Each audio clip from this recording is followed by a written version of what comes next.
Selamat malam semuanya. Saya Muhammad Iqbal Rashid. Di sini saya akan mempresentasikan tugas dari saya membuat poster tentang manajemen proyek. Nama saya Muhammad Iqbal Rashid. Untuk slide lanjut, slide pertama kita akan mengenal apa itu manajemen proyek TIK. Oke. Sini manajemen proyek TIK itu adalah proses perencanaan, pengorganisasian, lalu pengelolaan dan pengawasan sumber daya untuk mencapai tujuan spesifik dalam proyek terkait dengan teknologi informasi dan komunikasi. Pada manajemen proyek ini,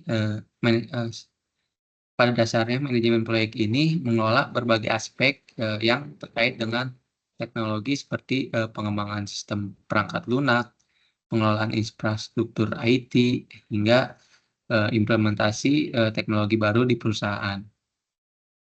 Lalu manajemen proyek TIK ini mencakup pertama perencanaan, lalu pengorganisasian, pengendalian sumber daya, dan monitoring proyek teknologi untuk mencapai tujuan yang telah ditetapkan.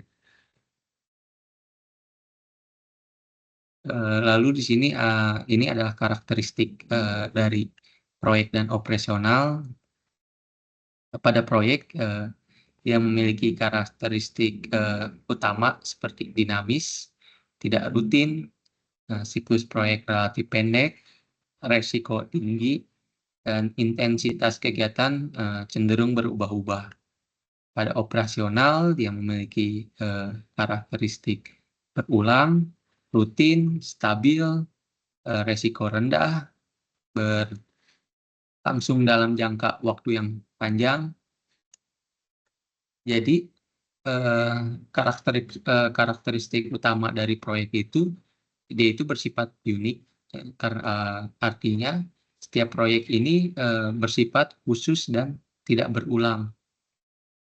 Lalu batasan waktu, proyek memiliki awal dan akhir yang jelas. Ketiga, tujuan spesifik. Di sini proyek memiliki target atau hasil tertentu yang sudah ditetapkan. Lalu keempat, sumber dayanya terbatas. Jadi proyek dikerjakan dengan anggaran dan sumber daya yang sudah kita tetapkan. Dan perbedaan utama dengan operasional, pada operasional dia aktivitasnya rutin, berulang, seperti produksi barang atau layanan, dan operasional ini bersifat kontinu dan tidak memiliki akhir yang jelas. Sedangkan proyek memiliki bersifat sementara dan memiliki akhir setelah tujuan tercapai. Selanjutnya, dan ini ada macam-macam jenis organisasi proyek. Pertama, organisasi fungsional, di mana struktur organisasi karyawan dikelompokkan berdasarkan fungsi atau keahlian spesifik mereka seperti keuangan, pemasaran, atau produksi. Pada organisasi fungsional ini, fokus utamanya pada struktur hierarki, di mana pekerjaan proyek dilakukan dalam fungsi spesifik seperti divisi IT, divisi pemasaran, atau divisi produksi, atau juga divisi keuangan, dan proyek ini dikelola oleh manajer fungsional. Lalu yang kedua, organisasi projektis. Di sini struktur organisasi ini di mana sebagian besar sumber daya dan personelnya dialokasikan sepenuhnya untuk bekerja pada proyek-proyek tertentu. Jadi organisasi projektis ini tim yang dibentuk sepenuhnya untuk menyelesaikan proyek dengan manajer proyek yang memiliki otoritas penuh. Setelah proyek selesai, tim akan dibubarkan. Dan terakhir, organisasi matriks. Ini adalah struktur organisasi yang menggabungkan elemen-elemen dari organisasi fungsional dan projektis. Dalam struktur ini, karyawan memiliki dua atasan, seorang manajer fungsional dan seorang manajer proyek. Jadi, karyawan mungkin memiliki dua atasan, yang pertama manajer proyek dan fungsional. Lalu di sini ada proses manajemen proyek. Untuk tahap, dia memiliki 5 tahap. Pada tahap pertama inisiasi, ini pada proses ini manajemen proyek akan mengidentifikasi proyek dan mendefinisikan tujuan awal. Lalu lanjut ke mengidentifikasi studi kelayakan proyek, dan selanjutnya masuk ke tahap 2, yaitu perencanaan. Pada perencanaan, di sini akan mengembangkan rencana proyek secara detail seperti termasuk jadwal, anggaran, lalu penugasan sumber daya, dan secara tekniknya akan membuat work breakdown structure. Biasanya ini dibuat pada tahap ini. Setelah itu dibuat, masuk ke tahap eksekusi. Pada eksekusi ini pada proses ini mengkoordinasikan tim, proyek dan sumber daya untuk melaksanakan tugas sesuai dengan rencana yang sebelumnya direncanakan.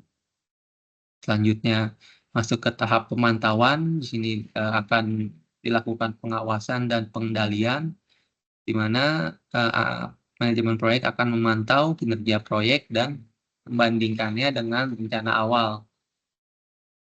Lalu penyesuaian akan dilakukan bila itu diperlukan. Terakhir, penutupan. Setelah tujuan tercapai, proyek ditutup, laporan proyek dibuat, dan hasil akan diserahkan kepada pemilik proyek. Lalu tipe sertifikasi yang bisa diambil, di sini saya mengambil dari PMI, Project Management Institute Indonesia. Yang pertama di sini ada, jadi di dunia proyek ini ada beberapa sertifikasi yang diakui secara internasional, dan sertifikasi ini menunjukkan kemampuan dan pengetahuan kita dalam berbagai aspek manajemen proyek. Dan beberapa sertifikasi yang bisa diambil, yang pertama itu PMP atau Project Management Profesional. Sertifikasi ini adalah sertifikasi paling diakui secara global dalam manajemen proyek. PMP ini menunjukkan bahwa kita memiliki pengalaman, pendidikan, dan kompetensi untuk memimpin dan mengarahkan proyek dengan sukses. Selanjutnya ada PMP. Pada sertifikasi ini ditujukan untuk mereka yang mengelola portofolio proyek dalam sebuah organisasi. PMP ini membuktikan kemampuan kita untuk menyelaraskan proyek dengan tujuan strategi bisnis dan memastikan hasil yang maksimal. Jika ada CAPM atau Certified Associate in Project Management. Sertifikasi ini cocok bagi mereka yang baru memulai karir di bidang manajemen proyek. CAPM ini jika kita mengambil sertifikat ini, dia akan memberikan pembuktian bahwa pemahaman kita tentang prinsip-prinsip dasar manajemen proyek yang seringkali menjadi dasar untuk mendapatkan sertifikasi PMP. lalu ada PMI RMP atau PMI Risk Management Profesional. Ini ditujukan bagi mereka yang ingin fokus pada manajemen risiko. Sertifikasi ini akan mengesahkan kemampuan kita untuk mengidentifikasi dan menilai risiko serta memitigasi dampaknya terhadap proyek. Selanjutnya ada PMI, Project Management Ready.